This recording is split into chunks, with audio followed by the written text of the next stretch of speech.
Chinese Foreign Minister Wang Yi welcomed Pyongyang's recent commitment to denuclearization during talks Tuesday with his North Korean counterpart on the heels of the surprise summit between the two countries' leaders.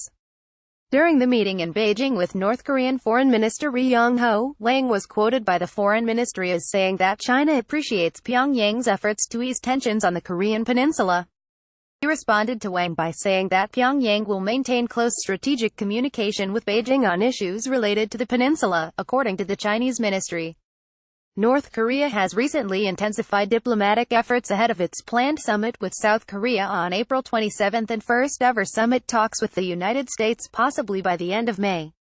Late last month, North Korean leader Kim Jong Un held a summit with Chinese President Xi Jinping in Beijing during his first foreign trip since becoming leader following the death of his father Kim Jong Un in 2011.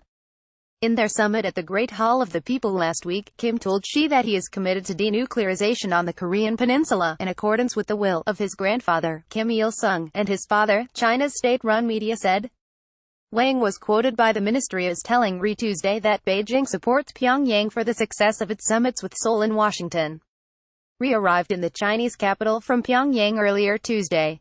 He will visit Russia, Azerbaijan and other former Soviet republics in the coming days, according to North Korea's official Korean Central News Agency. North Korean Foreign Minister Ri Yong-ho at Pyongyang's International Airport on April 3, 2018. The North Korean Foreign Minister will attend a ministerial-level meeting of the Conference of the Non-Aligned Movement in Baku, Azerbaijan's capital, for 2 days through Friday, KCNA said. In Moscow, Ri is expected to talk with senior Russian government officials about the situation on the Korean Peninsula.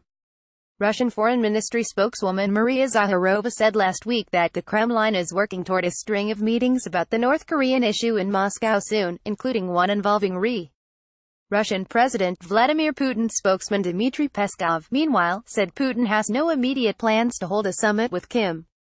In mid-March, Ri visited Sweden, whose embassy in Pyongyang represents U.S. interests in North Korea, and spoke with his Swedish counterpart Margot Wallström.